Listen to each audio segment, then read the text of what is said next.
Have you ever tried standing outside on a freezing winter night, the kind that bites your skin, and thought, wow, I can't feel my face? Now imagine that same cold, but you're on a wooden boat in the middle of the dark Arctic Sea, surrounded by angry waves and ice. No cabin, no heater, and believe it or not, no fire. That was life for the Vikings. Somehow, these people sailed through frozen storms, slept on decks covered in frost, and made it home alive. So, how on earth did they do it? In this story, we're going to find out exactly how the Vikings survived the frozen seas without fire. We'll look at what they wore, what they ate, how they stayed warm, and even what they believed, because their secret wasn't just about fur and fat. It was also about faith, teamwork, and pure stubborn courage. Now, this isn't one of those quick history rundowns. Every detail you'll hear tonight comes from real Viking discoveries, from ancient shipwrecks, sagas, and frozen artifacts dug out of Scandinavian soil. We've pieced together how these people lived, fought, and laughed through the coldest nights on Earth. So, grab a blanket, take a deep breath, and let's drift back, about 1,000 years, to when the Vikings ruled the northern seas. Picture it. The sky is a dull gray. The wind howls like a beast. The longship cuts through black water, its wooden planks creaking like tired bones. Frost gathers on the ropes. Ice forms on your beard. And still, the crew keeps rowing. Their breath turns to mist, their hands stiff as driftwood, but they don't stop. There's no fire to warm them. The sparks that could have lit a hearth would only burn their ship to ashes. Instead, they have something else, something deeper. They share warmth through their furs, through songs that echo across the waves, and through the belief that Odin himself watches over them. They trust in the ship, their floating fortress, and in each other. See, to the Vikings, the sea wasn't just water. It was alive.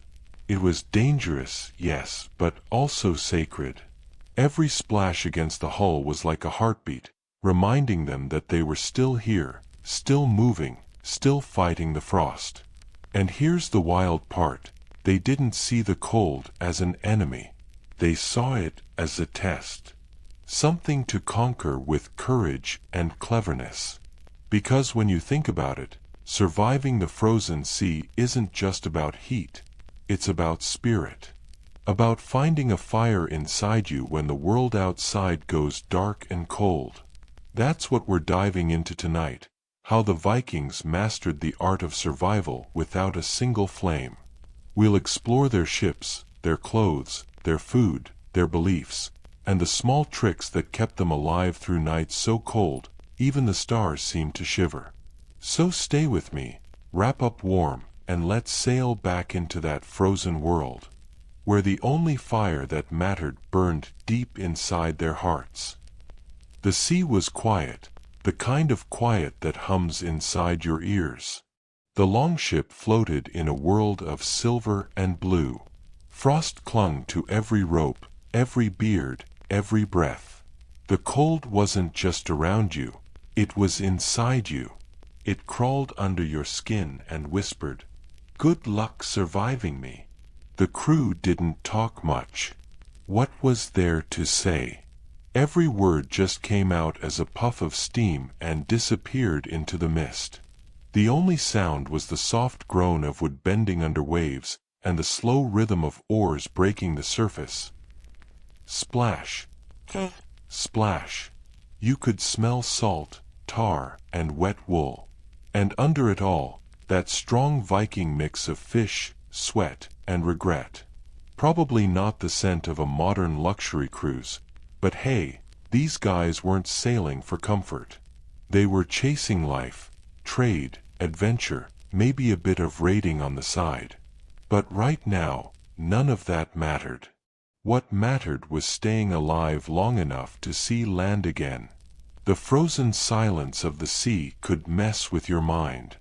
No seagulls, no laughter, not even the crackle of fire. Just cold air and endless gray. One Viking later wrote that the silence felt like being alone with the gods. Which sounds poetic, until you realize those gods weren't exactly the cozy type. Imagine this. It's late winter. The sun barely crawls above the horizon. You've been rowing for hours. Your fingers are stiff, your toes feel like stone, and even your beard has turned into a weapon, sharp and icy. You try to move your jaw, but it's frozen halfway between a sigh and a curse. You look at your crew, strong, silent men wrapped in layers of wool and animal skin. Their faces are red, cracked, and covered in frost. But there's a strange peace about them. Like they've accepted the cold as part of who they are. One of them, let's call him Eric, because of course there's always an Eric, finally breaks the silence. He grumbles, colder than a frost giant's armpit. The others chuckle, just a little. Even laughter sounds slow in the cold. See, that's the thing about the Vikings. They didn't fight the cold by running from it. They leaned into it. They laughed, they sang, they swore, and they kept going. Because out there, complaining didn't warm your hands, rowing did. But still, no fire. No glowing light to gather around. No crackling warmth to thaw your fingers.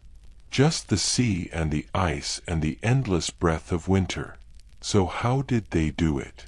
The truth is, the ship itself was their lifeline. Every plank, every nail, every sail was part of a design built to survive nature's worst moods. Their longships were narrow and flexible, not the heavy wooden beasts you see in fantasy movies. The wood could bend with the waves instead of breaking. They sealed every seam with tar and animal fat to keep water out and heat in. Not much heat, sure, but enough to make the difference between freezing and living. Under the deck, they stored thick animal hides and furs. When night came, the crew huddled together under those furs, shoulder to shoulder like a pile of human firewood. You'd think it'd be uncomfortable, and yeah, it was. But body heat works wonders when the world's trying to turn you into a Viking popsicle.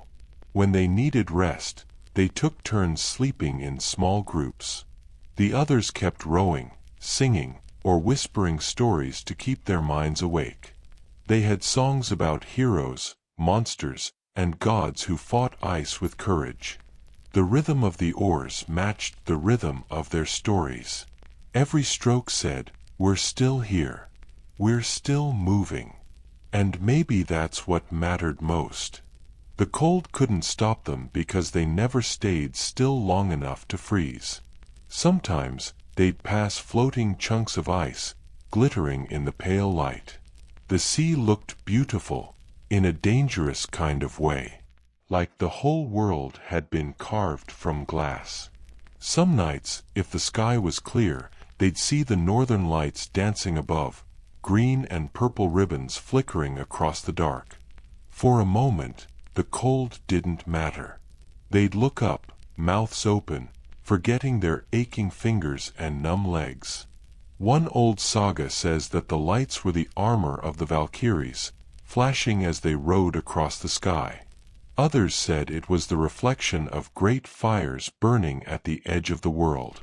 Either way, it gave them hope, proof that somewhere out there, warmth still existed.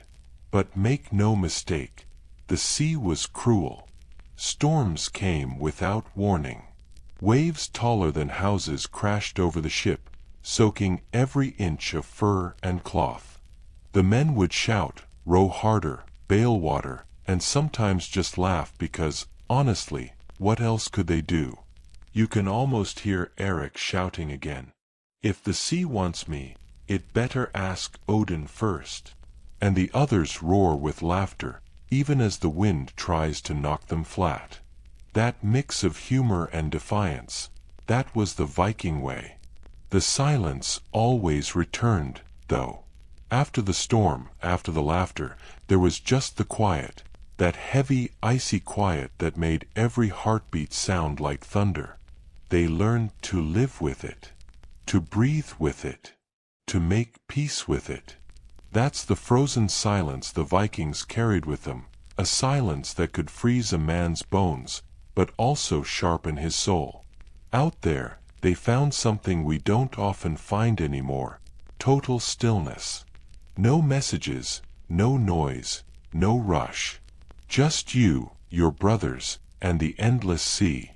And in that silence, they learned something simple but powerful. You don't always need fire to stay alive. Sometimes, you just need a reason to keep going. Because maybe warmth isn't only about heat. Maybe it's about purpose and pride, and the feeling that you belong somewhere, even if that somewhere is a frozen boat drifting between life and death. So when you think of the Vikings, don't picture just warriors with axes and helmets. Picture a small crew, shivering under furs, rowing through the dark. No fire, no comfort, just courage, laughter, and that stubborn spark of life that refused to go out. That's the real fire that burned in the frozen silence. If you really want to understand how the Vikings handled the cold, you first have to understand where they came from. Their world wasn't built for comfort. It was carved by ice, hammered by wind, and soaked in rain that felt like it had personal beef with your face. The Viking homelands, Norway, Denmark, Sweden, Iceland, they weren't the kind of places where you stretch out in the sun and sip something fruity. No, this was a world that tested you from the moment you were born. You learned early how to fight the cold, or you didn't make it to the next winter. Snow covered the hills for months. The seas froze at the edges. Even the animals looked angry about it. A Viking winter wasn't a season, it was a personality. But it's also what shaped them. The cold wasn't just a problem, it was a teacher. And it taught the Vikings something that made them different from almost everyone else: how to live with the cold instead of against it. In summer, when the fjords sparkled and the air smelled like pine and salt, they built ships and trained for voyages. In winter, when everything froze solid, they worked indoors, forging iron, carving wood, spinning wool. The rhythm of their lives followed the rhythm of the weather. They didn't complain, they adapted. They made homes that trapped heat like magic. Longhouses were built low, narrow, and packed with people and animals. Cows, goats, sheep, all inside with the family. Cozy, right? Smelly too, but hey, body heat is body heat. At least you didn't need to buy a heater. You just needed a few friends and a cow. The longhouse was like a living creature, breathing warmth, smelling of smoke, wool, and stew. The fire burned right down the middle, and everyone slept along the sides. When you stepped outside, though, it was like walking into another planet. The wind hit you so hard it felt personal. That's the environment the Vikings grew up in, where comfort meant survival, not luxury. If you could walk barefoot on icy ground for a few seconds without crying, congratulations, you were probably ready to raid England. Now imagine those same people standing on the edge of a frozen shore, looking out at the dark horizon. The sea was rough, the air sharp as blades. Most folks would have said, "Nope, staying home." The Vikings said, "Looks fine to me." Their connection to the sea was deep. The fjords cut straight into their hearts, long fingers of icy water reaching inland. They fished, traded, explored, and sometimes went looking for trouble. The sea was dangerous, but it was also freedom. And that's the part most people forget. For the Vikings, the cold wasn't an obstacle. It was a gateway. The icy waters that scared everyone else became their highways. Frozen storms became part of their story. You'd think the cold would slow them down, but no, it sharpened them. Like iron hammered in frost. That's where the world of ice and iron really comes from. It wasn't just metal in their hands, it was metal in their spirit. Now, let's talk about what this meant for their journeys. When winter came early, and it often did, the Vikings didn't just sit around waiting for summer. They planned. They repaired sails, patched hulls, made rope from hemp and animal hair. Every stitch, every plank mattered. If your ship leaked halfway across the North Sea, well, you'd be having a very cold bath. Their boats were more than transport. They were survival machines. Light enough to pull onto a beach, strong enough to cut through waves, and built by people who knew exactly what ice could do to wood. They used oak, tough and flexible, and soaked it in tar made from pine trees. The smell of that tar became the smell of safety. Every time the sea froze, they'd smear more on the hulls to seal the wood from cracking. That's why, when archaeologists dig up old Viking ships, they still smell faintly of smoke and resin. It's like history itself kept warm with tar and stubbornness. The Viking world wasn't all cold gloom, though. There were bright spots, literally. During the long winters, the sky sometimes lit up with the northern lights, painting the night in green and violet fire. For a moment, the world didn't seem harsh. It seemed magical. And for people who believed the gods watched from above, those lights felt like messages, glowing whispers from Odin and Thor. Even in their myths, cold was everywhere. The Norse creation story begins with ice meeting fire. From that mix, the first giant, Ymir, was born.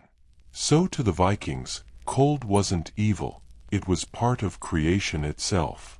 To survive it was to live in balance with the universe. It's kind of poetic when you think about it. Most people fear winter. The Vikings saw it as part of who they were. And that mindset, that stubborn respect, is what made them unstoppable on the frozen seas. Life in their world was tough, sure. But it was also full of community.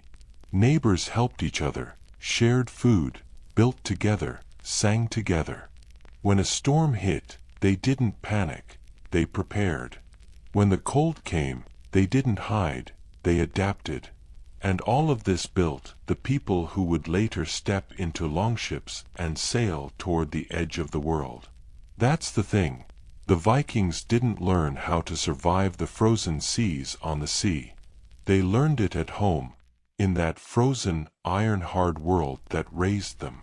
By the time they touched the water, they were already trained for the cold. Their bodies toughened by years of snow and storms. Their minds shaped by winters where sunlight was just a rumor. They knew how to find warmth in motion, in work, in song, in faith. And when they left their icy fjords behind, they carried that strength with them, packed like an invisible weapon. So when we talk about the Vikings surviving without fire, we're not just talking about clever tricks on their ships. We're talking about a way of life. A mindset that said, the world is cold. So what? We'll build warmth ourselves. That's what made them legends.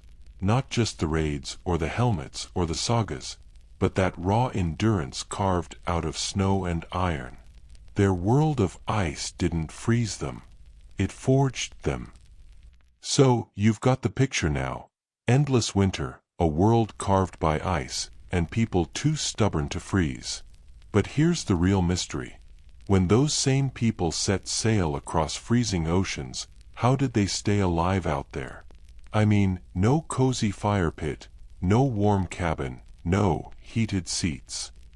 Just a wooden boat, an icy wind, and a lot of brave faces pretending they weren't cold. Let's be honest, that sounds like the worst camping trip ever. But for the Vikings, it was just another day at work.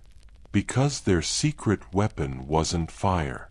It was the ship itself. The Viking longship, that sleek, dragon-headed beauty, was more than just a vessel. It was a floating fortress, a piece of engineering genius built for survival. From a distance, it looked simple, long, narrow, open to the sky. But every single part of it was designed with one goal: to keep humans alive in conditions that would make penguins think twice. Let's start from the bottom, literally. The hull was shaped like a shallow U, which let it glide over the water instead of fighting against it. That meant it could handle waves without cracking apart, and even slide up onto beaches if needed. But more importantly, it didn't trap water. The curved shape let the cold sea drain off fast. So if a wave crashed in, which it definitely did, often, it didn't turn into a cold swimming pool. The wood, mostly oak and pine, was soaked in pine tar, sealing it tight. The smell of tar and salt was everywhere. You'd step onto a longship and instantly get hit with that warm, smoky scent, like a medieval version of a car air freshener, but stickier. Now, remember, no fire on board. That's not just a comfort issue, that's a survival rule. A single spark could turn the whole ship into a floating bonfire. So they had to find warmth in other ways. How? Layers. So many layers. Vikings dressed like onions. First came the wool, thick, itchy, heavy stuff that trapped heat even when wet. Then fur, seal, bear, wolf, whatever they could get. Over that, cloaks woven tight as armor. And believe it or not, they also wore felted wool socks inside leather shoes. Basically, they were walking around in the medieval version of winter pajamas. If you fell overboard, you were probably done for. The water could kill in minutes, but those layers gave you a fighting chance. At night, when they stopped to rest, they didn't always camp on land. Sometimes they anchored near an island or a quiet bay, rolled out their wool blankets, and slept right on deck. No heating. No beds. Just the stars, the sea, and maybe a very annoyed seal watching them. They used what they had: thick animal hides spread across the deck, shields stacked along the sides to block the wind. Each man slept shoulder to shoulder, bodies close, sharing warmth like a pack of wolves. It wasn't exactly luxury travel, but it worked. And when they needed extra warmth, they used stones. Before setting sail, they'd heat flat stones in a fire on land, then wrap them in cloth or fur and bring them aboard. The stones stayed warm for hours, like ancient hot water bottles. Simple, clever, and surprisingly effective. But here's what really made the longship a fireless fortress: the teamwork. Everyone on board had a job, and nobody slacked. If someone froze, everyone suffered. They rowed in shifts, kept moving, kept blood flowing. They sang, told jokes, and yelled at the wind like it was an old enemy. That rhythm, the oars dipping, the chants echoing, it wasn't just to pass time. It kept them warm. Muscles working, hearts pumping, spirits high. And when you're surrounded by freezing salt spray at 2 a.m., that kind of energy keeps you alive. You see, to the Vikings, the longship wasn't just transportation. It was a living space. They treated it like a second home, one that floated, rocked, and sometimes tried to drown them. The ship was sacred.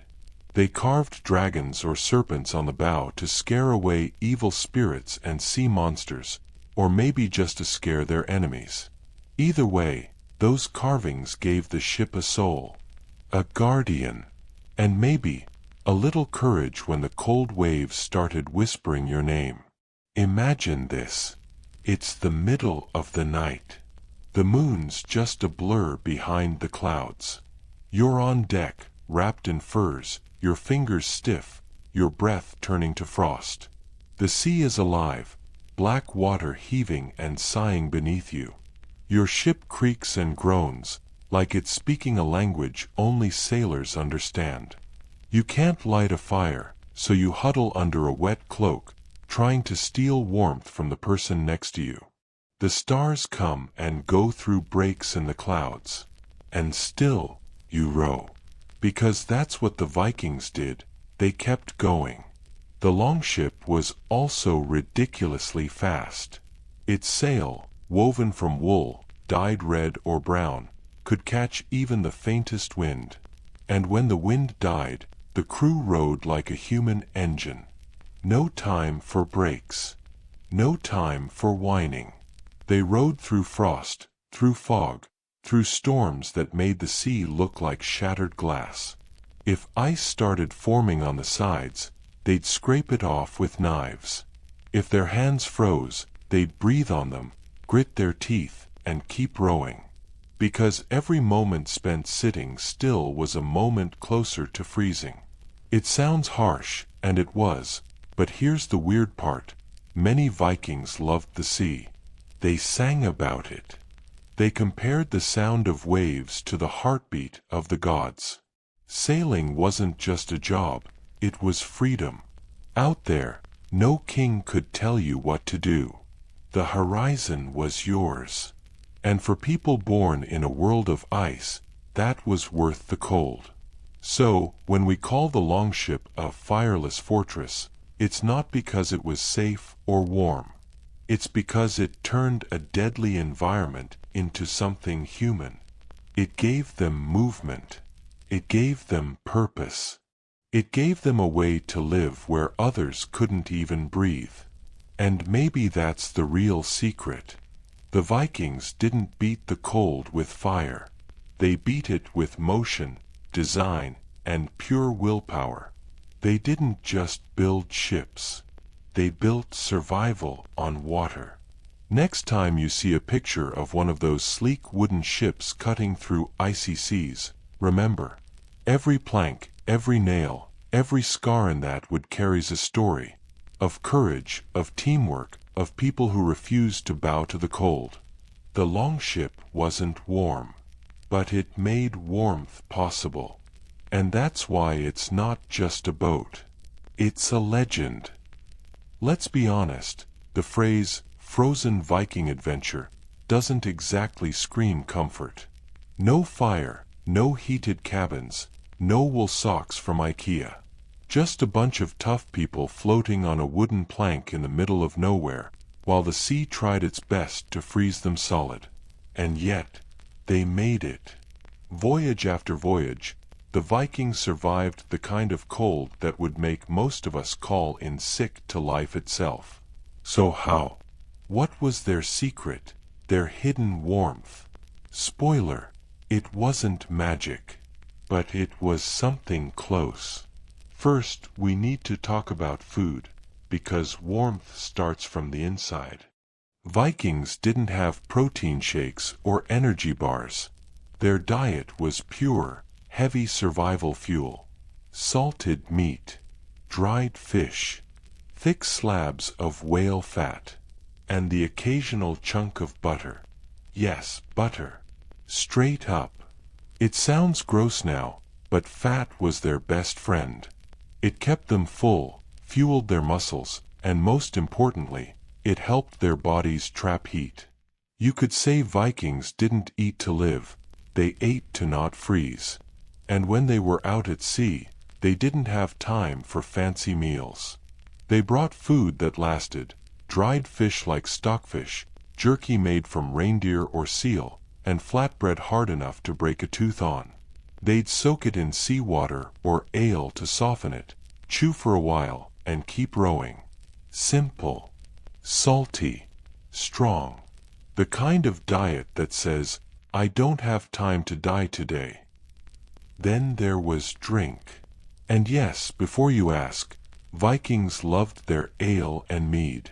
But on long, cold voyages, alcohol wasn't always the best choice. It warmed the throat but chilled the body. So instead, they drank hot broth or herbal infusions made from wild plants they collected before setting sail. Sometimes they even mixed animal fat into their drinks. Think of it as the world's first Viking latte. It might sound weird, but that extra fat kept them hydrated and warm. The taste? Probably terrible. But again, survival, not fine dining. Now, here's the fun part: Viking psychology. Because staying warm isn't just about the body. It's also about the mind. Out on the frozen sea, morale mattered. If one person gave up, that hopelessness could spread like frost across the crew. So they fought the cold with spirit. They told stories about gods, monsters, and legendary voyages. They sang, shouted, joked, teased each other, even argued just to stay alert. Imagine 20 men on a longship, roaring a saga into the night while their breath fogged the air. It wasn't just noise, it was warmth. That rhythm of voices kept them alive as surely as any blanket. Because a warm spirit can do what a fire can't, it keeps you going. And then there's the part nobody talks about: rituals. Before a voyage, some Vikings made small offerings to the gods. They'd carve runes on their ships, whisper prayers to Njord, god of the sea, or to Thor, asking for strength and fair winds. Was it superstition? Maybe. But it also gave them comfort, a sense that they weren't alone out there in the dark. When the cold bites and the sea groans beneath you, a little belief goes a long way. Of course, some of their survival tricks were purely practical genius. One of the most clever? Seal oil. Vikings used it for everything: lamps, waterproofing, even skin protection. They'd rub it on their hands and faces to stop frostbite, kind of like ancient Viking moisturizer. It smelled terrible, but hey, frostbite smells worse. They also stuffed moss and wool inside their boots to soak up moisture and trap warmth. And here's a wild one. Some archaeologists think they used seaweed as insulation inside their clothes. Imagine that, wrapping yourself in ocean salad to survive an ice storm. Not glamorous, but effective. Even sleep was strategic. They didn't just collapse anywhere. They made sleep nests, layers of animal hides and furs piled together. Each man had his own small corner, like a personal cocoon. When it was time to rest, they burrowed in, boots, cloaks, and all, breathing warmth into their little shelters. It looked more like a den of bears than a ship of warriors. And here's something poetic. When dawn came and the first light hit their faces, the frost that had gathered overnight would melt slowly. Tiny drops of water ran down their beards like tears. And that's how they started their morning, half frozen, half thawed, fully alive.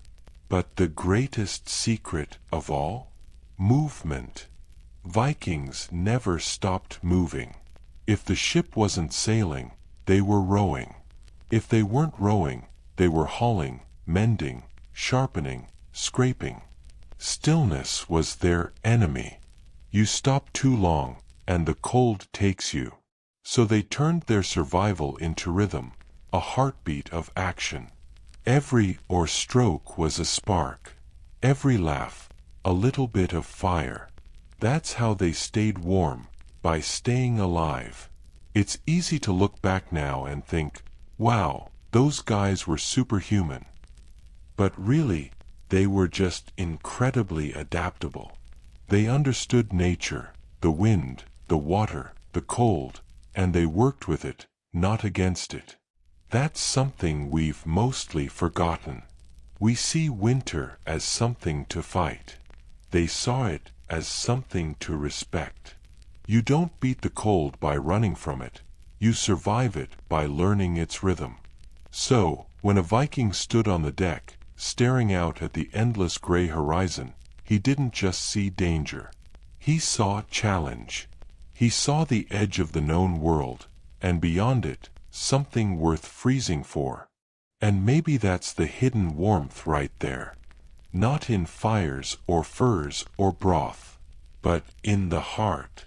That quiet, burning will to keep moving forward, no matter how cold it gets. Because when you think about it, warmth isn't just heat. It's life. It's courage. It's the sound of laughter echoing across the sea while the ice cracks under your boots. That's the warmth that kept the Vikings alive, the kind that comes from within. A fire you can't see, but you can feel. And somehow, even across 1,000 years of cold, it's still burning. If there's one thing you need to survive the frozen seas, it's clothing. And I'm not talking about your average sweater or puffy coat. The Vikings didn't have fashion in the modern sense. They had armor against the cold, woven, layered, and sometimes a little smelly. Picture this: you're standing on a longship, wind slicing through your hair, frost gathering on your beard. Your fingers are stiff, your toes are numb, and every step feels like walking on broken glass. What's the difference between surviving and turning into a human popsicle? Clothes. And the Vikings took that very seriously. Let's start with wool, their most essential material.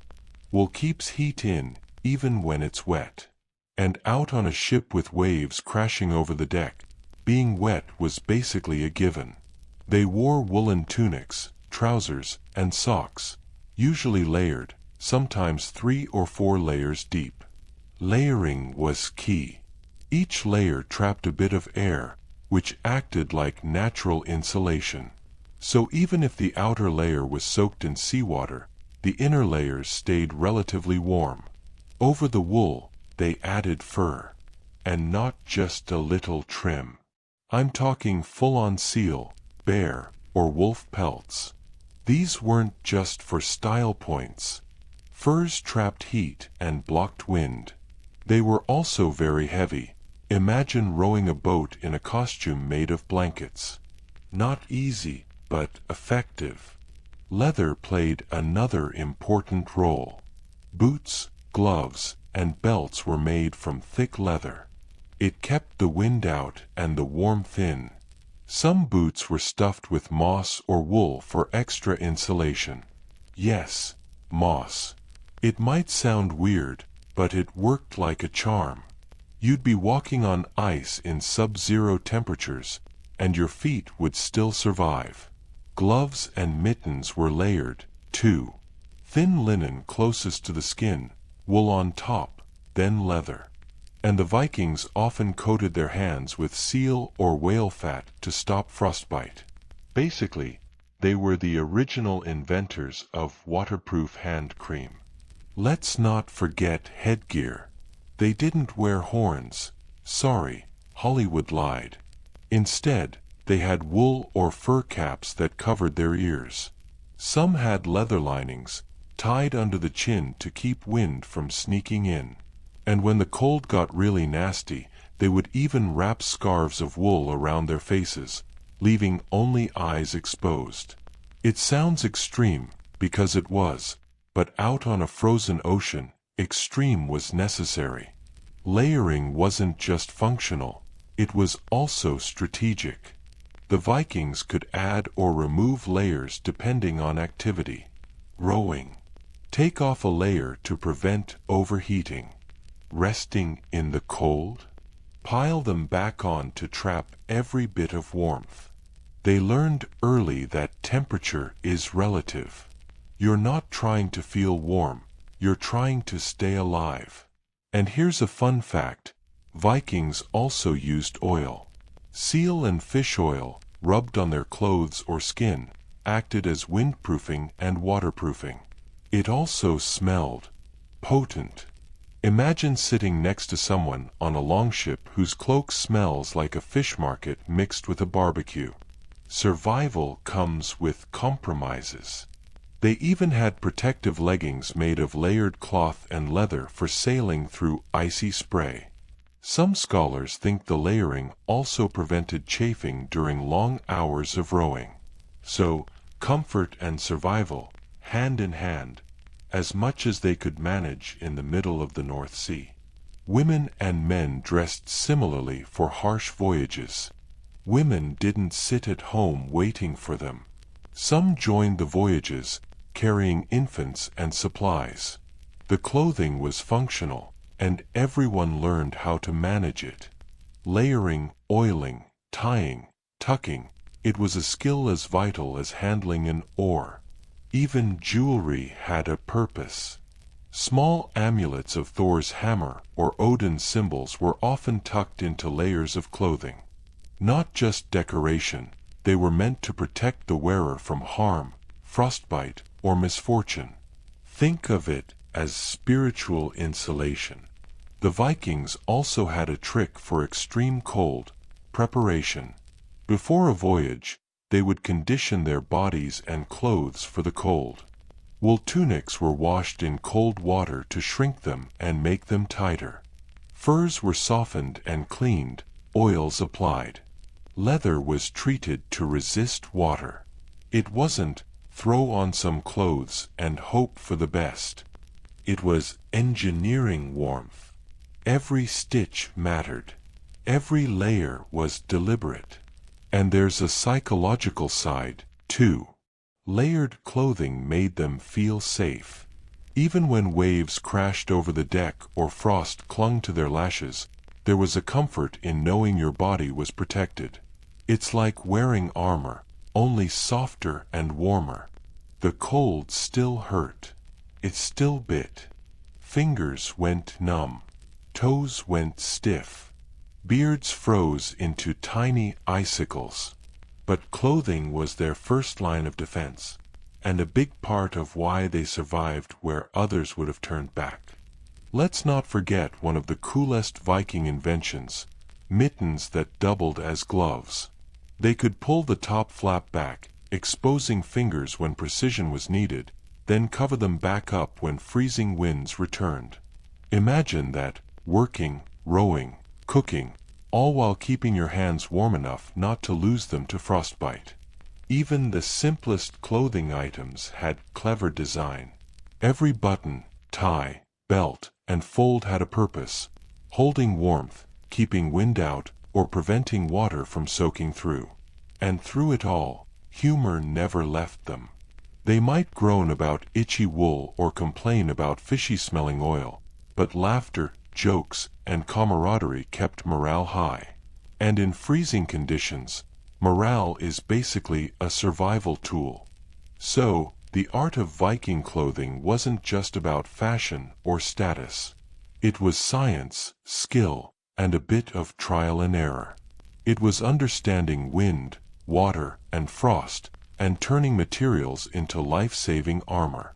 Layer after layer, fur, wool, leather, and oil, all combined with movement, community, and a stubborn refusal to quit, made the impossible possible. The Vikings didn't just survive the frozen seas. They thrived in them.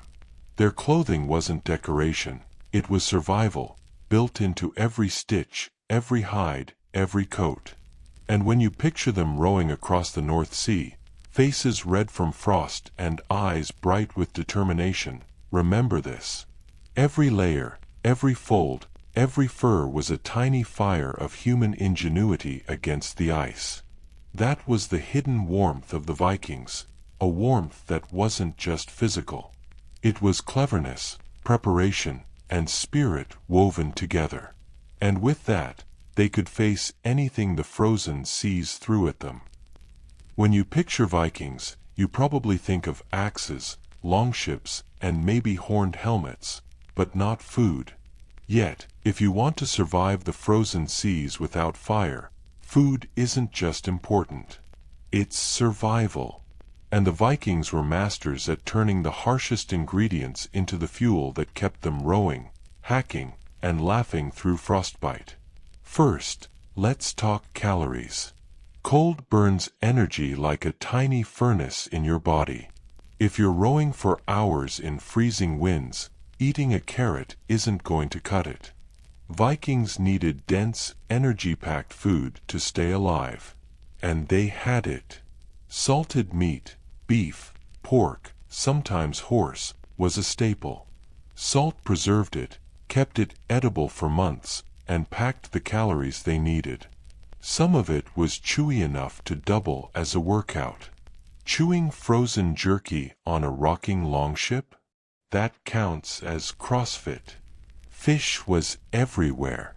And not just the fresh kind you catch in a pond. Salted, dried, or smoked fish was the lifeblood of long voyages. Stockfish, air-dried cod, could last for years if stored properly. It was hard, yes, but you learned to bite it like a Viking. And that toughness probably prepared you for the cold just as much as the food did. Seal and whale meat also appeared on the menu. Fatty, rich, and surprisingly filling, it kept bodies warm from the inside. That's the trick. Fat is like a natural insulation layer. You eat it, your body runs on it, and you survive the cold longer. Bread and grains were part of the diet, too. But don't imagine soft, fluffy loaves. Viking flatbread was hard as a rock, sometimes literally. They'd make it from barley, oats, or rye. And then, when it was time to eat, they'd soak it in broth, water, or even mead. It softened, absorbed flavors, and filled the stomach. Sometimes, Vikings ate fermented foods, fish, milk, or vegetables. Yeah, that might sound a little gross to modern tastes. But fermentation preserved nutrients and calories, and it was good for digestion. Basically, it was survival science before anyone called it science. Let's not forget liquids. Vikings drank a lot of ale and mead. But on long, icy voyages, hot broth or herbal teas were more useful. They'd mix herbs, seaweed, or even animal fats into drinks to provide warmth and calories. Imagine sipping a hot, fatty broth while waves crash over the side of your ship. Not gourmet cuisine, but it works when frost is biting at your toes. And, yes, the occasional sip of mead or ale helped morale. A little alcohol warms the throat, cheers the spirit, and makes even a frozen deck feel slightly more friendly. Just don't overdo it. Too much, and the cold wins. Preparation was key. Vikings didn't rely on finding food while at sea. Everything was packed and preserved beforehand. Salted, smoked, dried, fermented, every bite had a purpose. They planned for days, sometimes weeks, of icy weather. No grocery store. No room service. Just preparation, discipline, and a little bit of Viking stubbornness. Even the way food was stored mattered. Salted meat and dried fish were kept in containers lined with moss or wool to protect them from water and ice. Food was rotated, rationed, and carefully monitored. Running out of food in the middle of the North Sea? That's not just uncomfortable. That's death by frost. And here's a secret that might surprise you. Vikings used food to fight boredom and boost morale. Even on freezing nights, they'd trade bites, joke about who had the chewiest jerky, or complain dramatically about the fish oil flavor. It was part of survival. Keeping spirits high kept bodies warmer. Cooking, of course, was limited. No open flames on deck. So they relied on pre-cooked or preserved items. Sometimes, when near shore, they could make a small fire in a protected area. But even then, it was more about morale than necessity. Most of the warmth came from layers, teamwork, and bellyfuls of high-calorie food. Food also had social importance. Sharing meals created bonds between crew members. On a ship where frostbite and fatigue were constant threats, trust and teamwork were as important as bread and fish. Passing a piece of salted meat across the deck was a gesture of survival, loyalty, and friendship. Some sagas even mention small feasts at sea, not extravagant, but symbolic. A slice of dried fish here, a sip of mead there. It reminded the crew that life was worth living, even in the middle of a frozen, gray sea. The Vikings also ate seasonally. Before heading out, they stockpiled what nature offered: berries, herbs, and vegetables. Even a small handful of dried fruits provided sugar and energy, which was crucial during long days of rowing. And every bite, every sip, was carefully considered. Calories weren't wasted. Meals weren't leisurely. They were fuel for life. One more trick: small, hidden energy snacks. Some Vikings carried nuts, seeds, or even small fish wrapped in leaves for emergencies. If someone fell behind in the rowing or was on watch through the freezing night, these small bits kept them going. It's like the ancient Viking version of energy bars, only a lot smellier. So, when you think about Viking survival, don't just picture swords and shields. Picture hard bread, dried fish, fatty meat, and hot broth. Picture sharing morsels in silence, or joking about the toughness of your jerky. Picture a frozen deck, wind howling, and a small, warm flame inside your belly. Not from fire, but from food. Because on those frozen voyages, every bite mattered. Every sip mattered. Every calorie was a little victory against the cold. And that's why the Vikings survived the frozen seas without fire. Not just through clever ships, clothing, or courage, but through preparation, resourcefulness, and the warmth that comes from nourishment. Food, in a way, was their secret fire. A hidden warmth that fueled their bodies, spirits, and stubborn determination to keep rowing forward. Out on a frozen sea, there's a kind of silence that gets under your skin. It's not just quiet, it's deep, endless, bone-chilling quiet. The kind that makes your teeth chatter even when your body is wrapped in furs. But the Vikings had a secret weapon against silence. No, it wasn't fire, nor blankets, nor even fat-rich food. It was culture. Songs, stories, and spirits, the warmest tools in a cold world. Think about it. Hours of rowing. Waves crashing over the deck. Ice forming on your beard. The wind trying to pry your fingers from your hands. Now imagine trying to stay awake, alert, and sane. That's where singing came in. Songs weren't just for fun. They were survival tools. Rhythmic chants kept rowing synchronized. A crew of 20 men could pull in perfect unison if they sang the right beat. The sea was less likely to eat you alive if everyone was moving together. And the lyrics. Full of heroes, battles, gods, monsters, basically everything to distract you from numb toes. Sometimes they joked about the absurdity of their own lives. Frozen hands, smelly furs, or the captain snoring under a wolf pelt. Humor, even in frostbite territory, kept spirits alive. Stories worked the same way. The sagas weren't bedtime tales for comfort, they were blueprints for courage. Tales of Thor fighting frost giants, Odin wandering through icy mountains, or a brave Viking who survived a storm that would sink a modern cruise ship. Hearing these stories reminded the crew, if they could survive that, we can survive this. Even small superstitions helped. A carving of Thor's hammer at the prow, a rune etched into a shield, a whispered prayer before rowing. All of it gave the crew a sense of protection. And feeling protected warms your heart in ways no fire can. Music, stories, and rituals weren't just distractions. They were training. Mental armor. Imagine rowing through a storm at night. Your fingers are numb. Your muscles ache. The deck is slippery. If you stop, the cold could paralyze you. But if you're singing a battle hymn, telling a saga, or whispering a prayer, your mind is somewhere else. Somewhere warmer.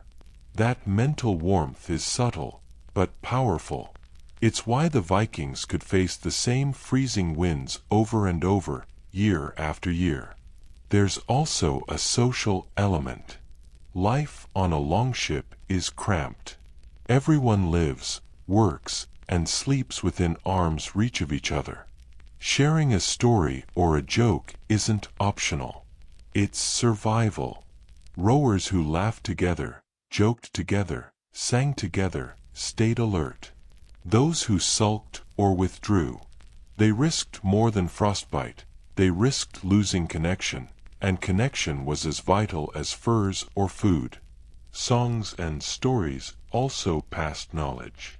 Practical wisdom was woven into every verse. Which currents to avoid. How to read ice patterns. How to tie a rope that wouldn't freeze stiff. Some sagas encoded survival tips so the next generation could learn without a handbook. Think about that. Your great-grandfather's epic poem could save your life in the middle of a storm. Pretty impressive for bedtime stories. And sometimes, the Vikings improvised. They created new songs and chants for each voyage. A rower might yell a funny rhyme when scraping ice off the deck. Another might hum a tune to keep morale from dropping. Even in the coldest moments, humor and creativity kept the crew moving. That's the thing. Survival isn't just physical. It's emotional. A frozen body is one problem. A frozen spirit? That's game over. Some rituals were even more mysterious. Before sailing, a captain might make offerings to the sea, pouring a little mead into the water, whispering a prayer to Njord or Thor. Was the sea magically less dangerous afterward? Probably not. But the ritual calmed the crew. It reminded them they were part of a larger story, not just random men in the middle of an endless ocean. Belief, culture, and ritual acted like fire without flames. They created warmth in minds and hearts, which is often more important than warmth in fingers. Imagine a long night at sea, wind howling, waves crashing, frost collecting on every surface. You can't see the horizon. The deck is slick. Everyone's tired, cold, maybe a little scared. Then someone starts singing. Another joins in. Soon, it's a chorus of voices, stories being shouted over the roar of the storm. Your muscles keep moving. Your heart feels a little lighter.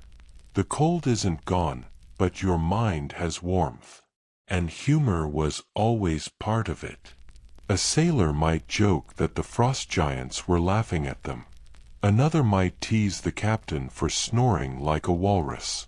It sounds silly, but laughter does something incredible. It produces warmth inside the body. Adrenaline, endorphins, and a little defiance.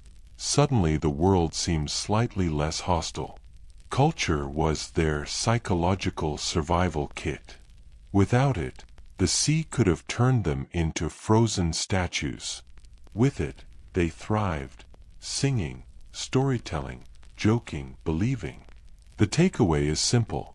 The Vikings survived the frozen seas not just with boats, furs, or salted meat. They survived with mind, heart, and spirit. Songs, stories, and rituals created a fire that didn't burn wood but burned within them. A fire of courage, connection, and stubborn refusal to give up. That's the hidden warmth of the Vikings. Not something you can see. Not something you can touch, but something you feel. And when you feel it, the cold isn't quite so cruel. Next time you hear a Viking saga or a sea shanty, remember this. It wasn't just entertainment. It was survival. And maybe, just maybe, we could all use a little of that fire in our own lives. A warmth that comes from culture, connection, and courage. Because in the middle of a frozen sea, that's what keeps you alive.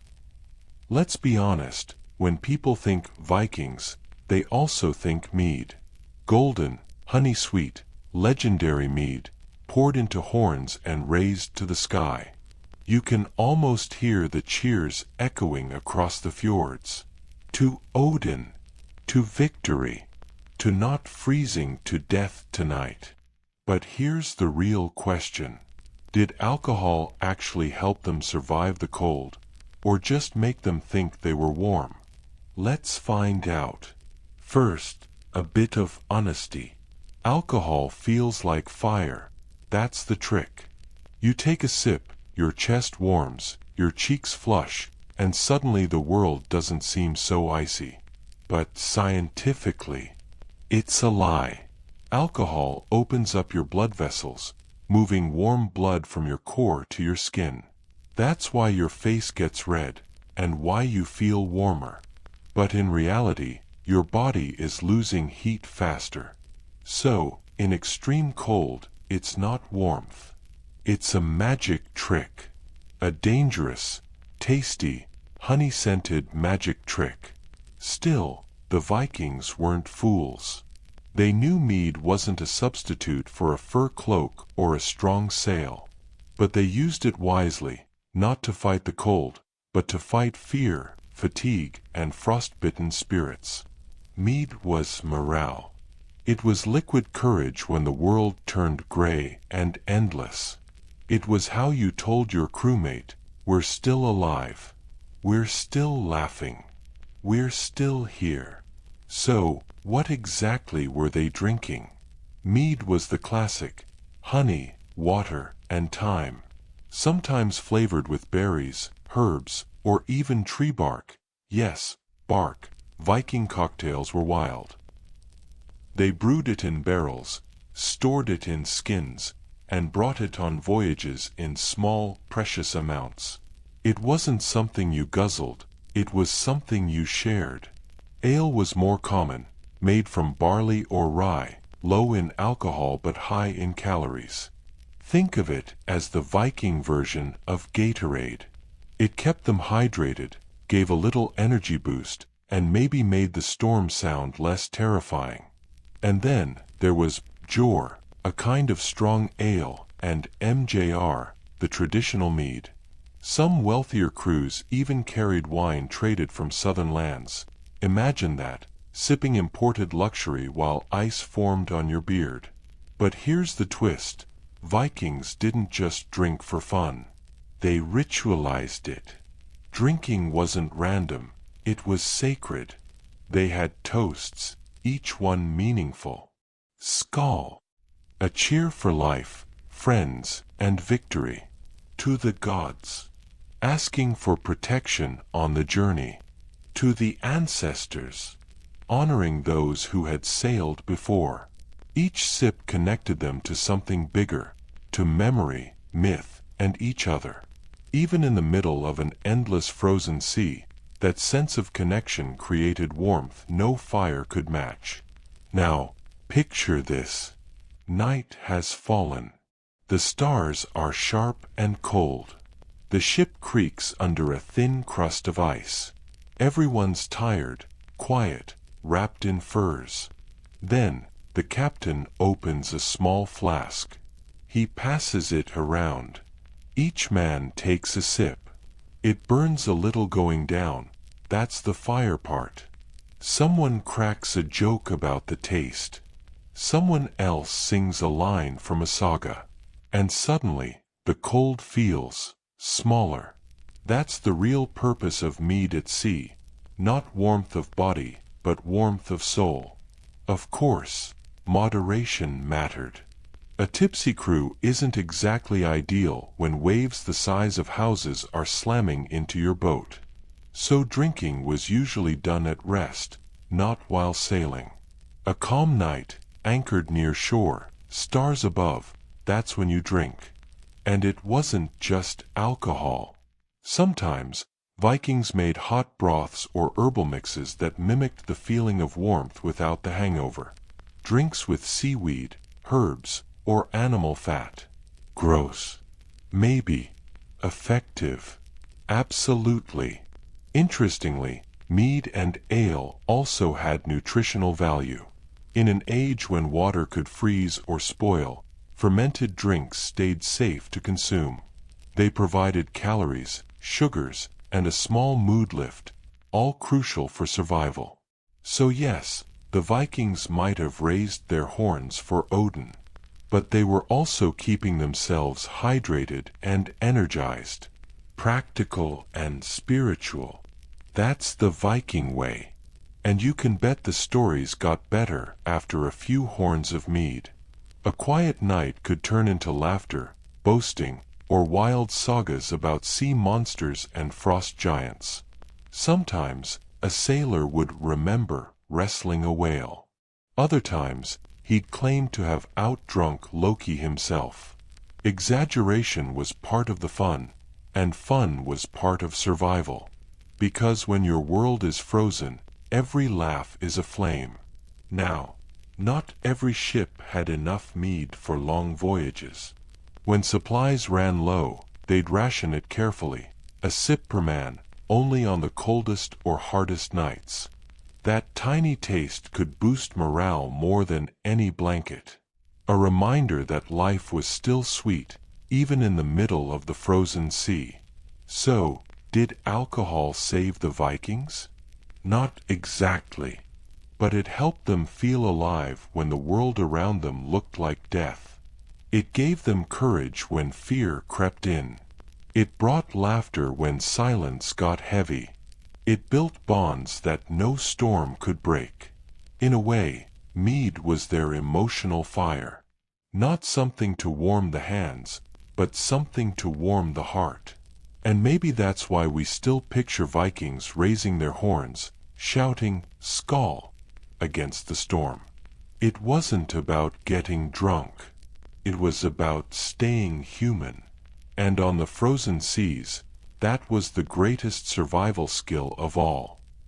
When you imagine a Viking ship cutting through a frozen sea, it's easy to picture the cold, the ice, the isolation, each man alone against the storm. But the truth? Nobody survived that kind of cold alone. What kept the Vikings alive, more than furs, food, or even mead, was each other. Their sense of brotherhood, loyalty, and shared purpose. That, right there, was their real warmth. Let's start with something simple. Body heat. Yes, literal warmth. Sleeping close together, packed under furs, side by side like a row of frozen sardines. It wasn't glamorous, but it worked. Your friend's snoring might drive you insane, but his body heat could save your life. They didn't call it cuddling, of course, this was the Viking Age. Let's say it was strategic warmth distribution. Very heroic. Very manly. But the deeper warmth came from something else. Trust. A Viking crew was a team forged by loyalty and shared danger. Each man relied on the other completely. If one person messed up, a loose rope, a wrong turn, a bad decision, it could cost everyone their lives. So they worked like one body, rowing together, singing together, freezing together. And that unity, that rhythm, it created a kind of invisible warmth, not from heat, but from connection. On long voyages, they developed a powerful sense of community. Everyone had a role. The steersman guided. The lookout scanned the horizon. The cook, if there was one, kept everyone fed and a little less cranky. Even the quietest crew member mattered. Maybe he patched sails or told the best stories during night watch. There were no passengers on a Viking ship. Only crewmates. Brothers. And like brothers, they didn't always get along. There were arguments, sure, about navigation, food, or who forgot to tie down the shields. But those small clashes were like sparks that burned away boredom. In the end, no matter how much they bickered, they always pulled together when the sea turned angry. Because the ocean didn't care about your ego. It demanded teamwork. This brotherhood went beyond survival. It became culture. When the ship returned home safely, everyone shared the glory. But if the ship was lost, the stories remembered all of them, every man who braved the sea. That sense of shared identity carried into Viking society. They didn't just survive together. They belonged together. It was an unspoken promise. If you row beside me, fight beside me, freeze beside me, then I'll stand by you. Always. Now, think about the psychology of that. When you're freezing, your mind starts to turn on you. The cold whispers, "You can't do this. You're too tired. Just stop." But when you look up and see 20 other men still rowing, still smiling, still enduring, you keep going. You borrow their strength. Their courage becomes your fuel. That's the magic of community. It keeps the flame alive inside you, even when the world outside is pure ice. There were also unspoken rules that kept morale strong. No one ate until everyone had food. No one rested until the job was done. If someone was sick or weak, the others helped without question. Because in the frozen sea, kindness wasn't a luxury, it was survival strategy. And it went both ways. When you helped someone survive a storm, you weren't just saving him. You were saving the man who'd save you tomorrow. It built an unbreakable bond. They also had rituals that reinforced unity. Before a voyage, they shared meals, made offerings to the gods, and promised loyalty. After a storm, they'd celebrate survival, sometimes with a horn of mead, sometimes just with laughter. Even small victories, spotting land, catching fish, mending a sail, were shared like triumphs. Every moment of relief became another thread in their brotherhood. And in the darkest, coldest nights, that brotherhood became fire. Picture it. The ship is frozen in ice. The wind howls like a beast. Everyone's exhausted, wrapped in silence. Then, one man cracks a joke. Another laughs. Someone starts a song. Suddenly, the air changes. The laughter spreads. The ship creaks, but now it feels alive again.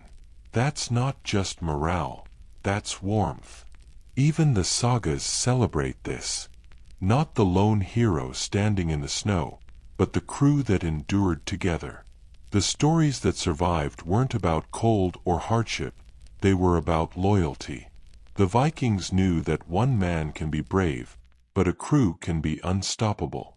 Their brotherhood even crossed into death. In the afterlife, warriors who died together feasted together in Valhalla. Eternal warmth. Eternal company. It's poetic, really. Their idea of paradise was just more of the same, but without the frostbite.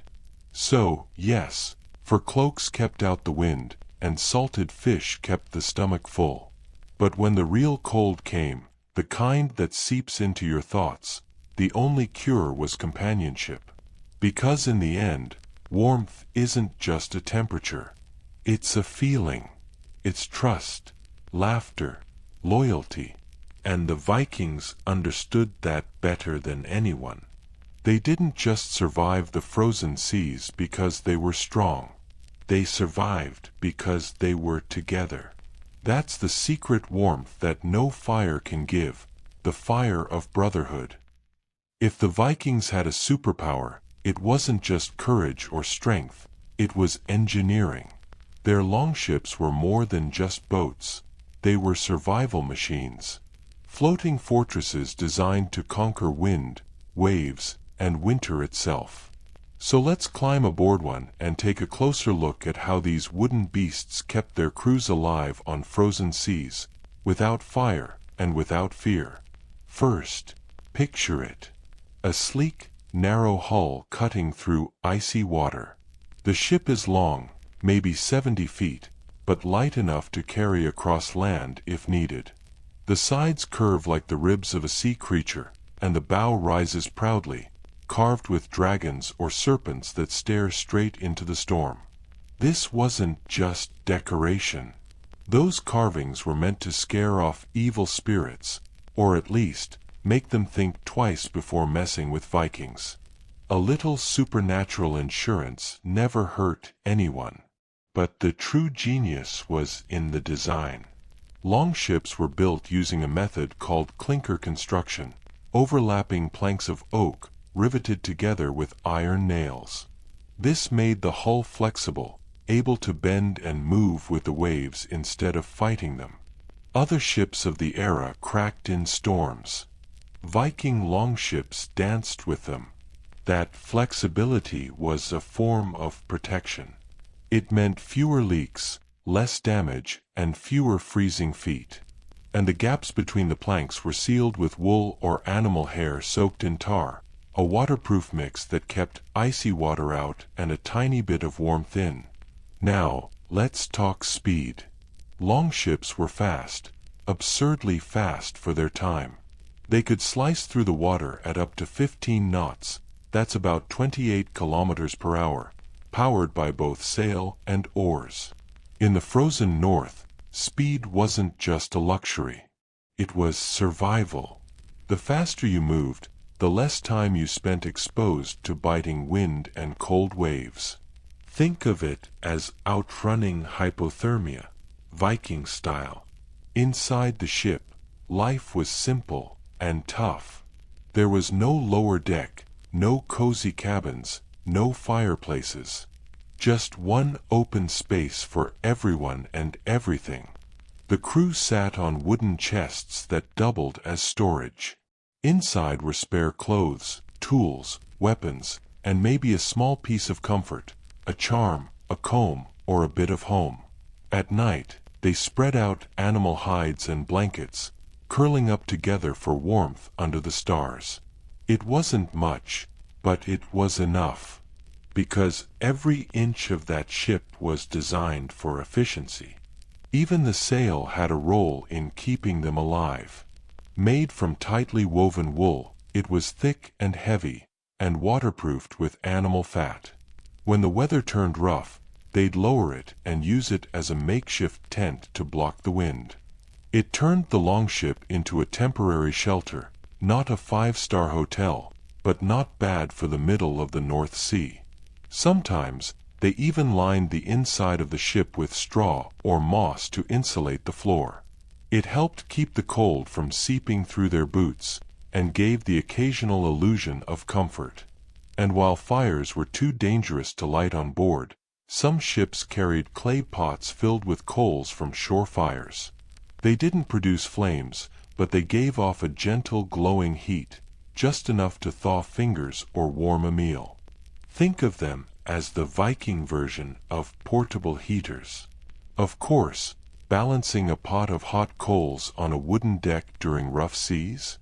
Let's just say, that took a special kind of bravery.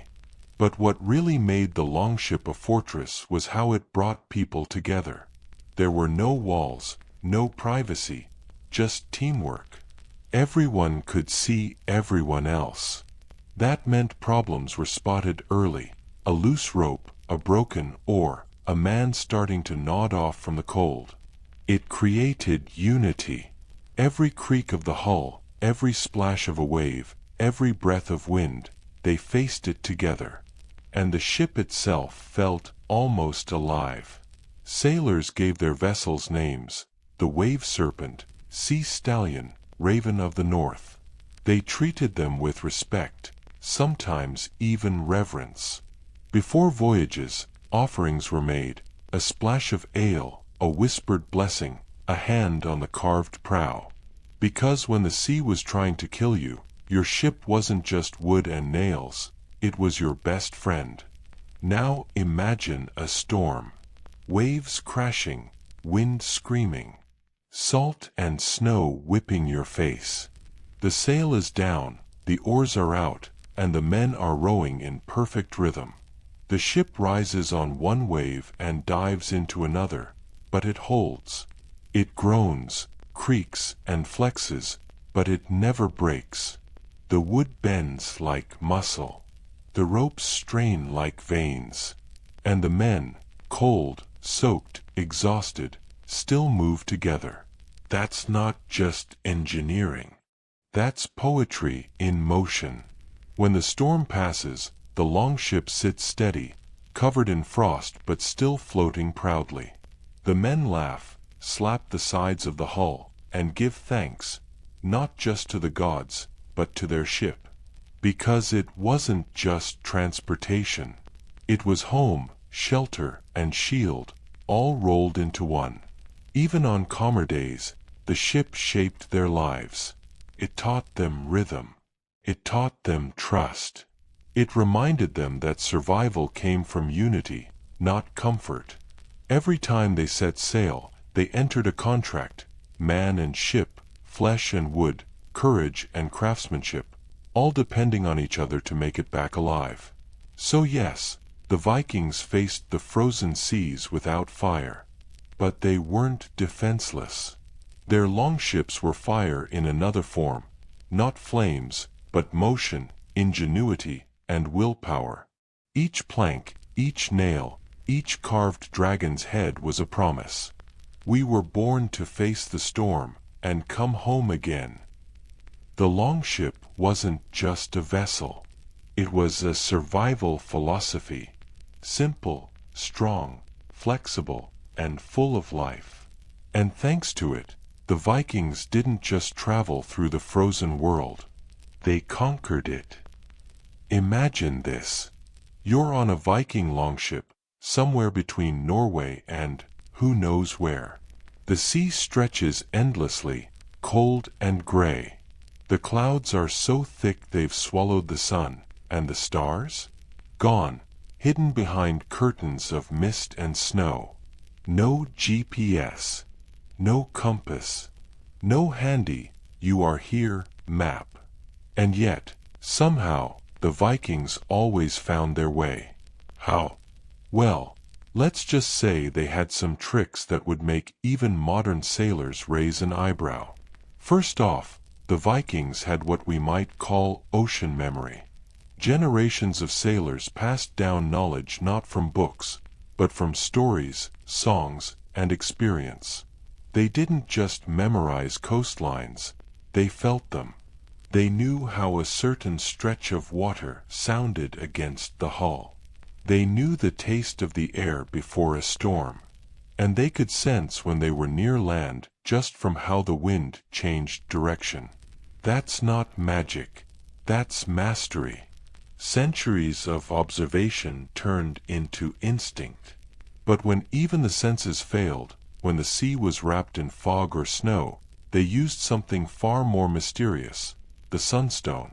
Legend says Vikings carried crystals, usually Iceland spar, a clear stone that could see the sun even when it was hidden. Here's how it worked.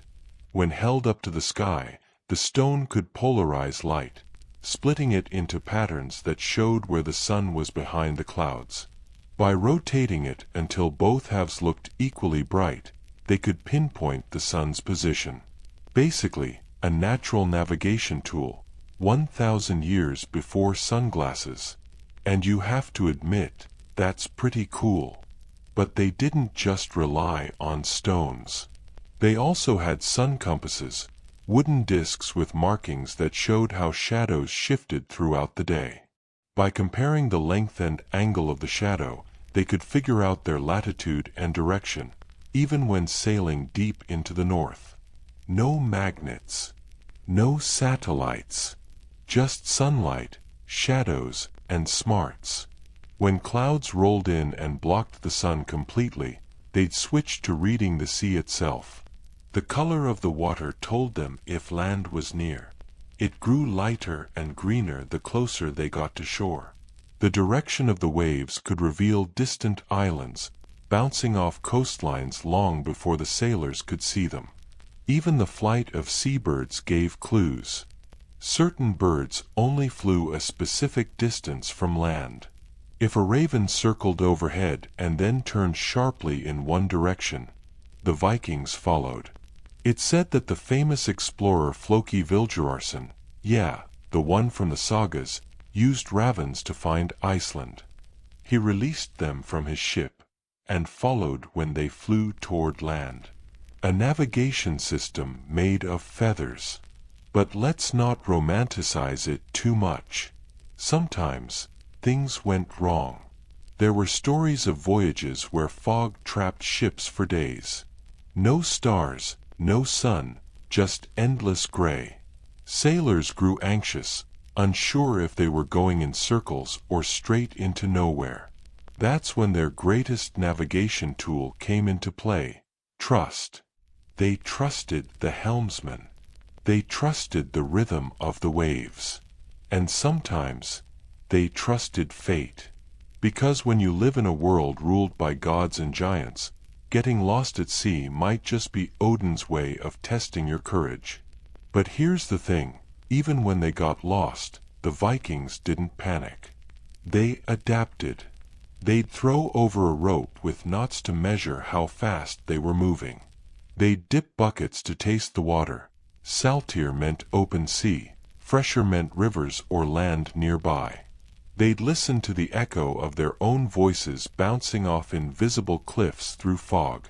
They'd smell the wind. Yes, smell it, because wind that had passed over land carried faint hints of pine, soil, or smoke. To the Vikings, the ocean wasn't an enemy. It was a language, and they'd learned to speak it fluently. And let's not forget the sky. Even when the sun was gone, the light itself carried messages. In the Arctic, there's a glow that lingers long after sunset, a subtle band of color that hints where the sun hides below the horizon. The Vikings called it the midnight light, and they used it to steer during endless northern nights. When even that disappeared, they looked to the wind. The prevailing winds of the North Atlantic were like old friends, predictable, reliable, and surprisingly helpful. They'd use them as invisible guide ropes, letting the wind push them toward familiar routes between Norway, Iceland, and Greenland. And yet, there was still one more secret weapon: courage. It's one thing to navigate by stars and stones. It's another to do it in freezing rain, with your beard turning into ice and your hands numb on the oars. Every decision mattered. A single wrong turn could mean death. But still, they sailed on. Not because they were fearless, but because they were driven. By curiosity, by trade, by the promise of land, fame, or even just survival. Each voyage was a leap into the unknown, and somehow they almost always found their way back. When you think about it, that's what made the Vikings truly remarkable. Not their weapons, not their raids, but their ability to navigate, to read a world most of us can barely comprehend. To them, the sea wasn't chaos. It was a map written in wind, light, and instinct. And even without fire, even without stars, they could still see the way forward. Because sometimes, survival doesn't come from what you can see, but from what you believe you know. So the next time you find yourself lost, maybe not at sea, but just in life, think of a Viking on his longship, surrounded by fog, holding a crystal up to the sky. He doesn't panic. He doesn't turn back. He just squints into the light and says, "Yeah, the sun's that way." And then he rows on. All right, picture this. You're out on a Viking longship. It's freezing, Your beard's basically a popsicle, and you've been rowing for hours. No campfire. No warm stew. Just cold wind and colder water. So, what do you eat? Because let's be real, surviving the frozen sea is one thing. Doing it hungry? That's a whole new level of misery. Now, you might think Vikings carried fancy dried rations or some kind of ancient protein bars. Nope. Their menu was simple, practical, and, depending on how long you'd been sailing, sometimes pretty gross. But it worked. And it kept them alive through weeks, even months, at sea. Let's take a peek at their kitchen. First up, hardtack. Basically, Viking bread that refused to die.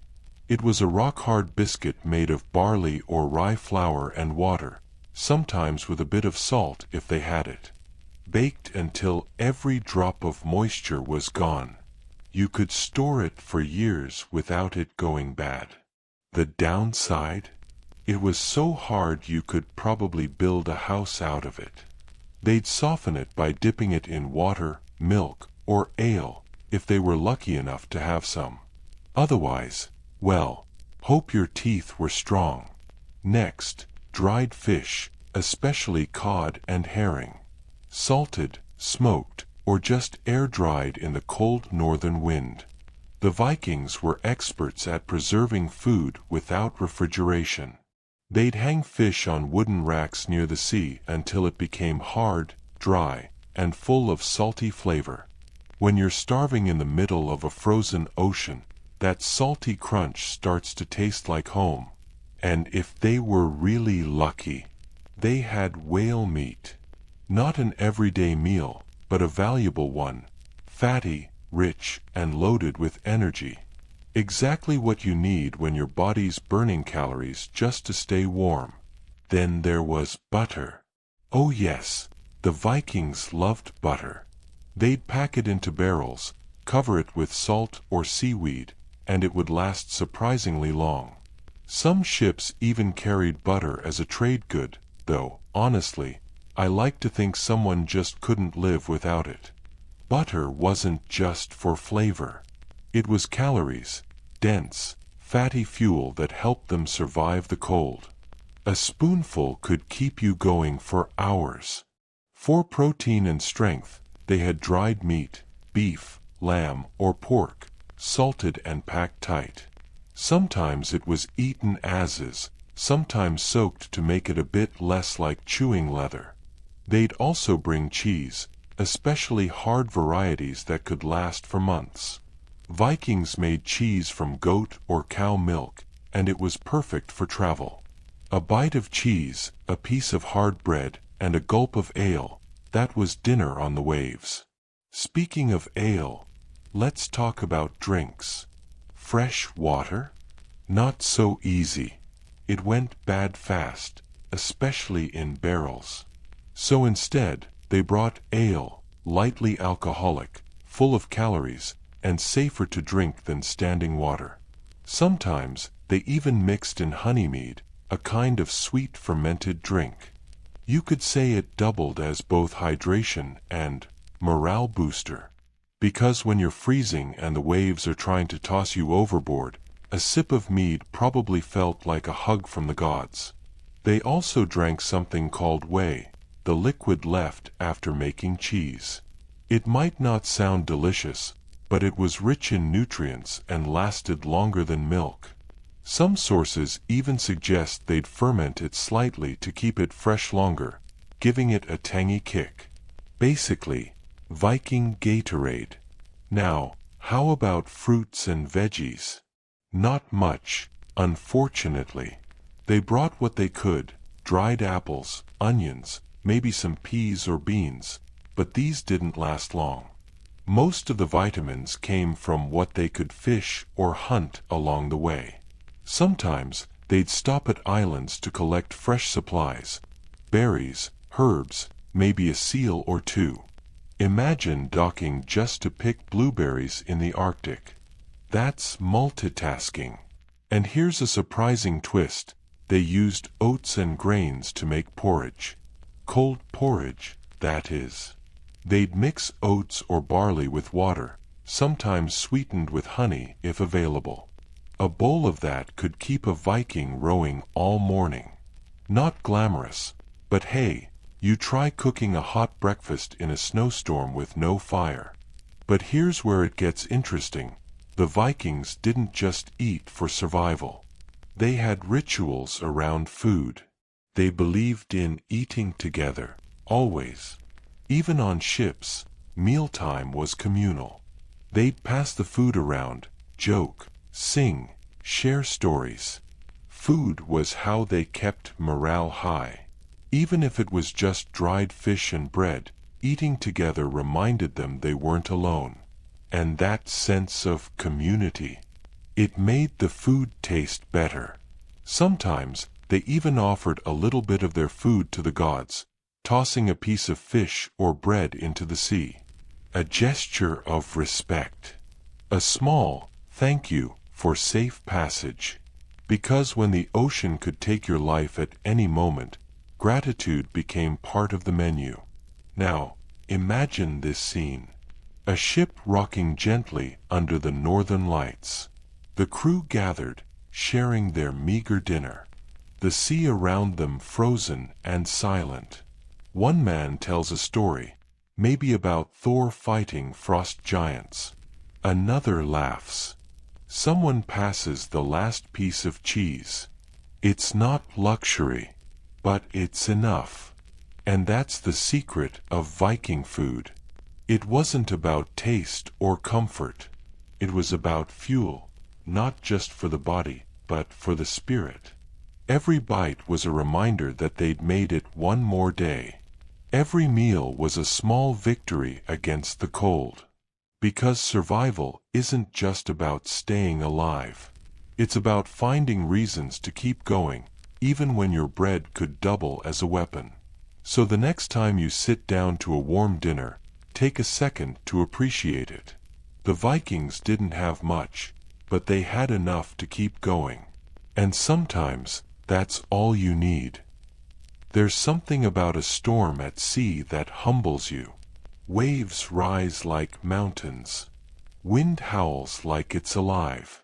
And the world feels like it's testing whether you deserve to see another sunrise. Now imagine you're a Viking. No engines, no steel hull, no radio for help. Just a wooden ship, a few dozen souls, and the endless roar of the North Atlantic. How do you survive that? Not just with muscle, but with faith. The Vikings didn't just believe in gods, they felt them all around. To them, every gust of wind, every crash of thunder, every glittering wave had a will of its own. The sea wasn't just water. It was a living spirit, unpredictable, powerful, and worthy of respect. And if you were going to survive it, you needed the gods on your side.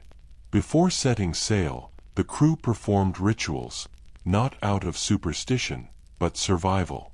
Offerings were made to Aegir, the god of the sea, and his 9 daughters, each representing a different kind of wave. Because when your entire life depends on staying afloat, it's smart to keep the sea god happy. They'd pour ale into the waves as a gift. Sometimes they'd even sacrifice a piece of silver or a small animal before departure. It wasn't fear, it was respect. They understood that courage only goes so far. The rest is up to the gods. Once they were out there, under black skies and frozen winds, faith became their compass. When lightning struck the horizon, they believed Thor was near, hammer in hand, battling giants across the sky. That sound, the thunder, that was the echo of divine warfare, not just weather. And somehow, that made storms less terrifying. If the gods were fighting, it meant they were watching. The crew would sometimes sing or shout prayers into the wind, voices swallowed by the storm. Each man calling to his favorite god or ancestor, hoping someone up there was listening. A storm was terrifying, yes, but it also reminded them they were part of something bigger. It gave meaning to the chaos. Now, let's talk about Odin, the All-Father, the god of wisdom, war, and wanderers. To the Vikings, Odin wasn't some distant figure sitting on a throne.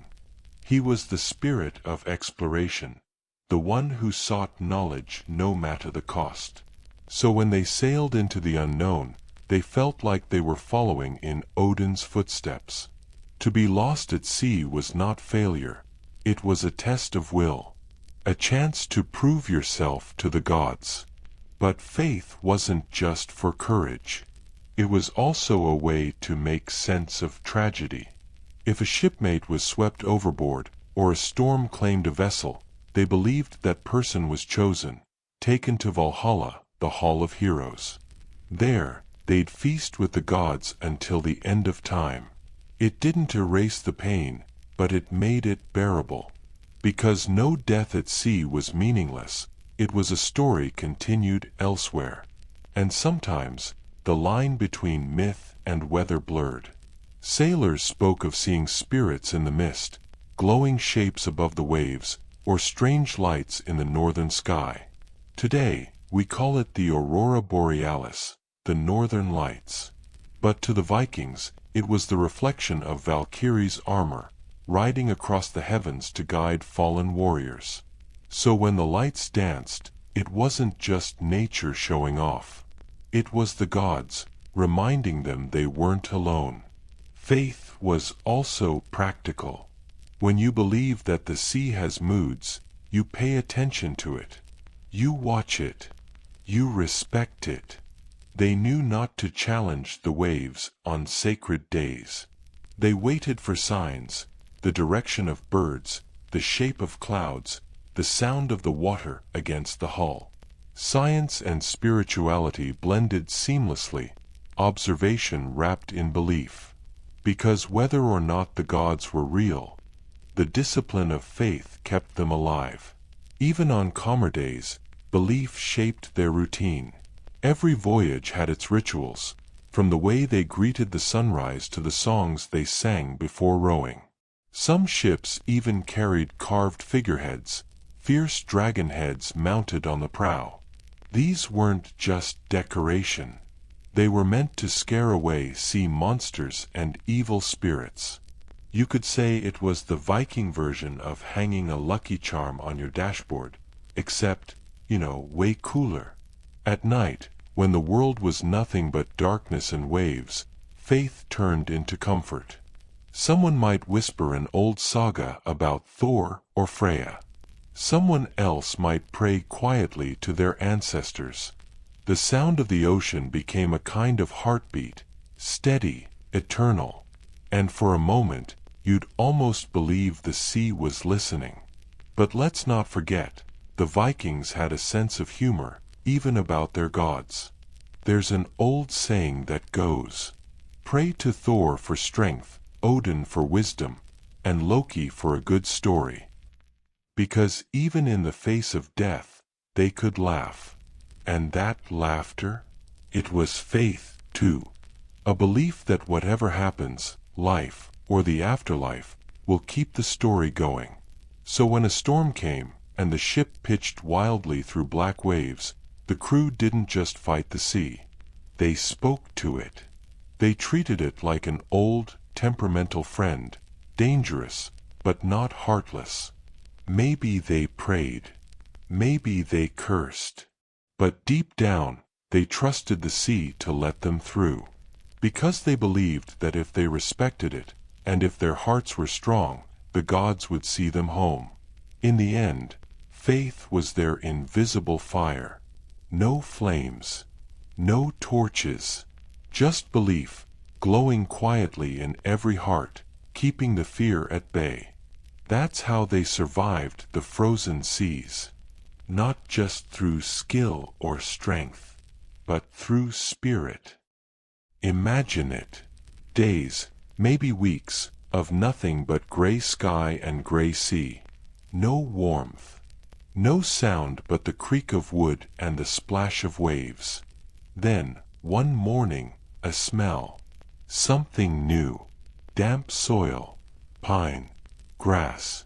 A shout goes up from the lookout. Land. And just like that, every aching arm, every frostbitten toe, every drop of exhaustion, disappears. Landfall.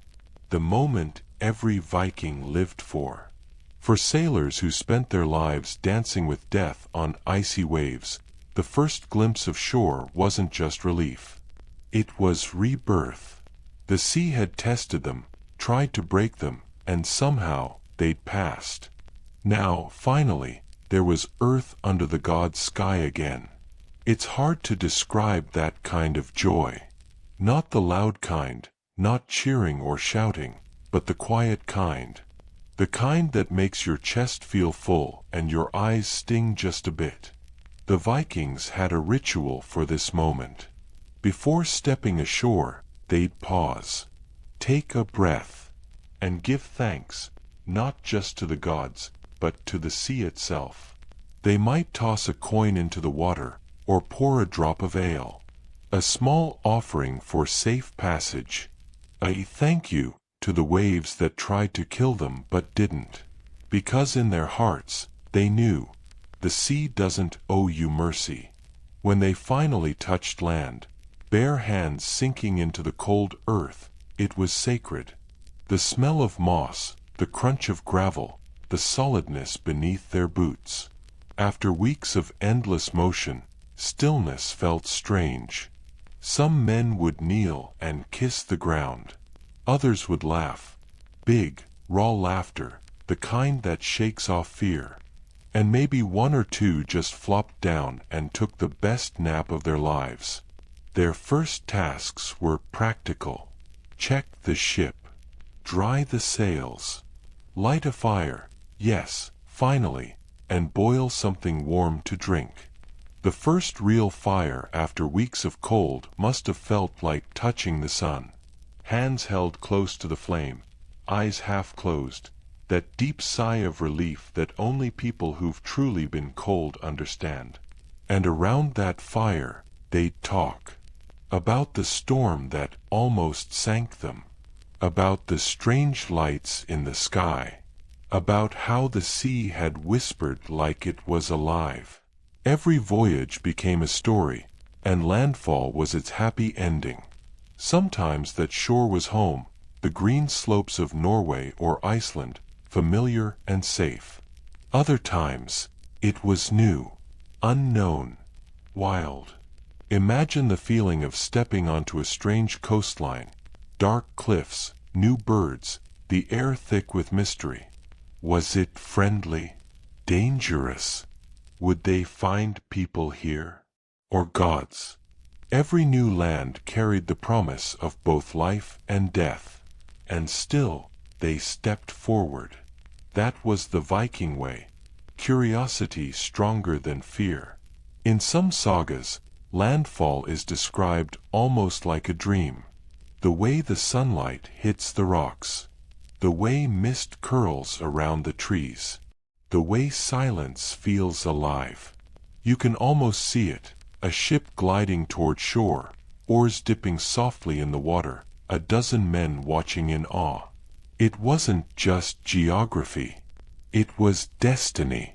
Because every time a Viking made land, they didn't just find new territory, they found a piece of themselves. And let's not forget, landfall also meant food. Real food. Fresh water. Berries, roots, maybe a deer if they were lucky. After weeks of dried fish and hardtack, that first bite of something fresh must have been divine. Sweet. Alive. It's funny, we think of Vikings as warriors, but many of them were just tired travelers looking for a good meal and a solid patch of ground. When they camped on land, the mood changed completely. The laughter came back. Songs started again. Someone would fix the sails while another told jokes about sea spirits and frozen toes. Firelight flickered across their faces, rough, weathered, smiling. For the first time in days, They could feel warmth on their skin that didn't come from each other. And maybe, somewhere deep inside, they felt a quiet pride. Because every time they made it back to land, they'd beaten the odds again. But landfall wasn't just about survival. It was also about hope. When you've stared into endless ice and come out alive, touching solid ground feels like proof that life goes on. That there's still something beautiful beyond the cold. Every journey ended with that feeling, a mix of exhaustion, gratitude, and wonder. And the best part, they knew they'd do it all again. Because for the Vikings, the sea wasn't just an obstacle, it was a path. And every piece of land waiting beyond it was a new story waiting to be written. Sometimes at sunset, the crew would climb a hill and watch the ocean they'd just conquered. The water glowing gold, calm at last. The same waves that had once roared at them now looked peaceful, almost kind. And in that silence, maybe they whispered a promise. We'll be back. Because no matter how cold the sea was, no matter how hard the journey, it always called them home again. So when the Vikings made landfall, it wasn't just an ending. It was a heartbeat. A moment that said, you made it. From ice to earth. From fear to faith. From endless motion to stillness. And that feeling, that quiet, victorious breath, is something that still lives inside every explorer, every traveler, every dreamer who's ever chased the horizon. Landfall wasn't just about touching Earth. It was about remembering why you left it in the first place. Because sometimes, you have to cross a frozen sea to understand how much warmth a little fire can give. When we talk about the Vikings, people always think of axes, helmets, and longships cutting through fog. But what they really left behind wasn't just battle stories or shiny treasure. It was something quieter, something stronger. A legacy of endurance, of finding warmth in the coldest places, and hope in the darkest nights. Because if there's one thing their frozen voyages taught us, it's that survival isn't just about strength. It's about spirit. Think about it. These were people who crossed oceans that would make most of us turn around at the first iceberg. No heaters. No GPS. Just a few planks of wood, some courage, and maybe a very strong beard. They didn't conquer the sea by fighting it. They survived by listening to it. They learned its moods, when to push forward, when to wait, and when to let the wind decide. That's not just survival. That's wisdom.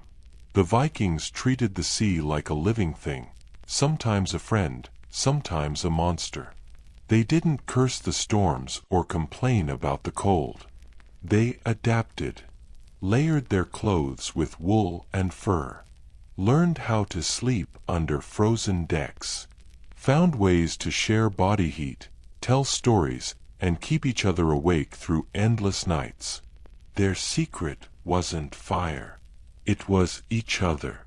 Because when you're surrounded by ice and deathly silence, warmth comes from more than flames.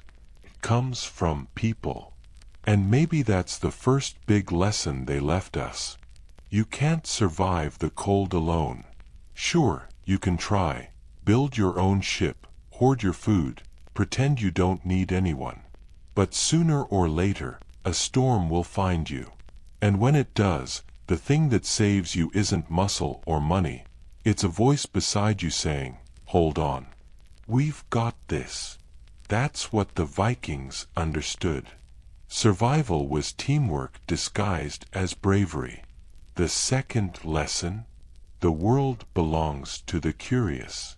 These people looked at the edge of the known world, at black water and endless fog, and said, yeah, let's see what's out there. No maps, no guarantees, just curiosity big enough to silence fear. And that same spirit still lives today. Every time someone climbs a mountain, dives into the deep ocean, or builds something crazy just to see if it works, that's Viking blood talking. It's not about raiding villages. It's about exploring the unknown, even when it's freezing cold and slightly insane. And then there's the third lesson. Respect nature, or it will teach you the hard way. The Vikings didn't try to tame the sea. They worked with it.